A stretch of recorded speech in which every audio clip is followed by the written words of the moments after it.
we need to recognize that when we played offense on social issues, we win.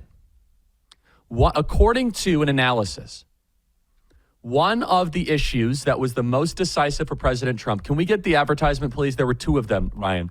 There was A and B. And Susie Wiles and James Blair and the whole team, they deserve such credit because this was such a good ad and they trust their instinct.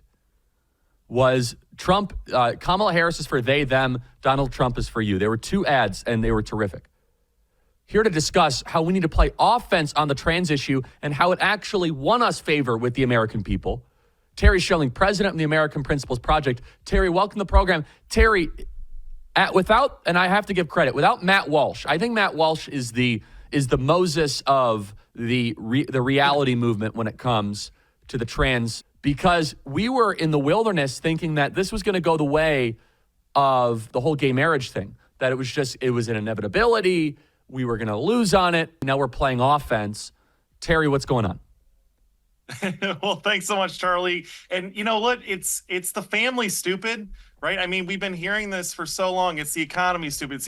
And Republicans followed suit, and they refused to talk about any of these issues until Donald Trump comes along. And, you know, Charlie, Matt Walsh has been so instrumental in this movement. I had been meeting with legislators and politicians for some time, showing them the polling, all of the nerd stuff for how this stuff moves the electorate. But Matt Walsh added so many brilliant arguments. He added humor to this entire debate.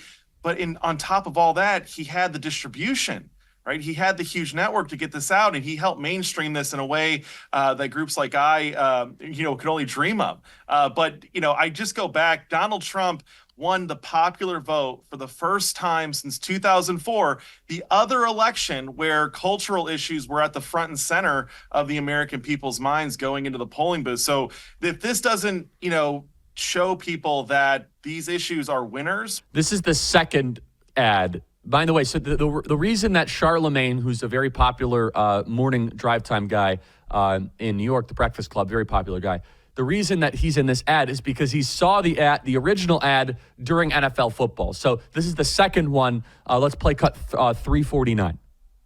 Kamala supports taxpayer-funded sex changes for prisoners. Surgery. For prisoners. For prisoners. Every transgender inmate in the prison system would have access. Hell no, I don't want my taxpayer dollars going to that. Kamala supports transgender sex changes in jail with our money. Kamala even supports letting biological men compete against our girls in their sports. Kamala is for they, them. President Trump is for you. I'm Donald J. Trump. I mean, it's a masterclass. And I got to, again, it's just the team at the Trump campaign, they trusted their gut because, as you know, Terry, the DC consultants, they only want you to talk about high stock markets, which is fine. But think about it. It was illegal immigration, plus trans, plus the pronoun speech police, and the follow-up of it incorporates the black people don't necessarily need to vote for either side or vote for blue with a popular radio host. We were so attacked, Terry Schilling, for going into culture war issues. However, is it possible the culture war won Donald Trump the White House? It's not just possible. This is what happened, Charlie. This isn't that hard to understand. It was the family, it was the culture that won this election for Donald Trump. But Charlie, the thing is, Donald Trump gets the credit. He is the first presidential candidate since 2004 to put the family, to put the Democrats' extremism on cultural issues at the forefront of this campaign. Charlie, you and I have been talking about this stuff for so long, and no one else would champion it. It had to be Donald Trump. He's an absolute genius. He's a maniac, but he's a total genius, and I love him. The family movement, here's what we're going to be doing, Charlie, is APP, and we need the entire family movement on board to be his bulldogs. We need to be bulldogs for President Trump and bulldogs for his pro-family agenda, which is incredibly robust. Yes, and so, again, nature is so healing in some ways because people are getting back to first principles of how we do not want all of this extreme nonsense. So let's reinforce this, though. Terry, Kamala Harris, who now is going to be going down as a loser like Hillary Clinton, they thought they could tap dance around from these social issues. How does this apply for future elections?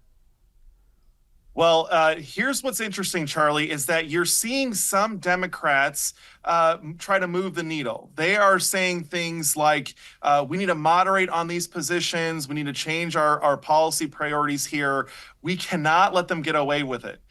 We have to hold their feet to the fire. We need to ratchet up this division within the Democratic Party until they become sane on it. We need to maximize the political opportunity here because the American people are obviously behind us on all of these trans issues. Yeah. So what is now your hope, Terry, for this incoming Trump administration to deliver victories for the pro-family agenda?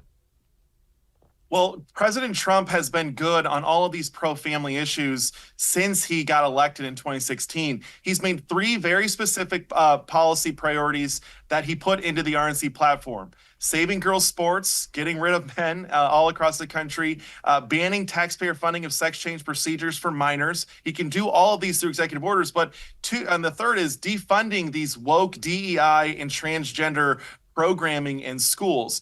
We are going to be supporting him every single day, defending him in the press, defending him in the public to make sure that this gets done. We just have to help him shepherd this through and defend him from all the nasty attacks he's going to get. I completely and totally agree with all of that. So in closing, Terry, name some names of some all-stars you want to see in the White House. Just throw them out there for the audience. Who do you want to see?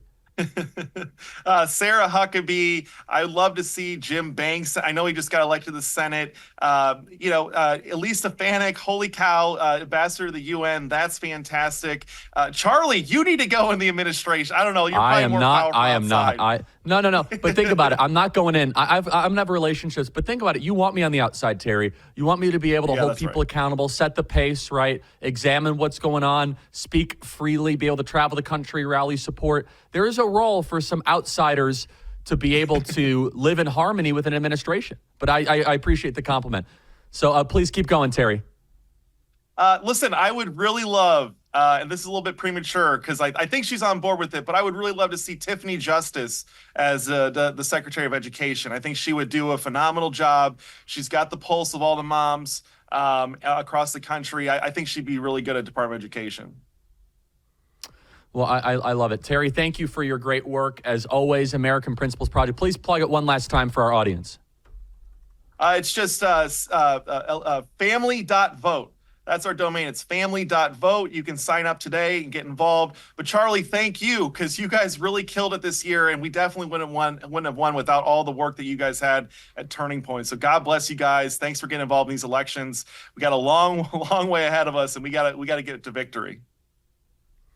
Terry, thank you so much. Excellent work as always. Everybody, thanks so much for watching. Make sure you hit the subscribe button and hit the bell. We're doing so much good work here at Turning Point USA. Also, get your tickets to AmFest. That's amfest.com, the biggest party of the year in Phoenix Convention Center. We have Tucker Carlson and really big speakers coming. I'll be there. It's going to be unbelievable. Meet your future husband, future wife. It's going to be great.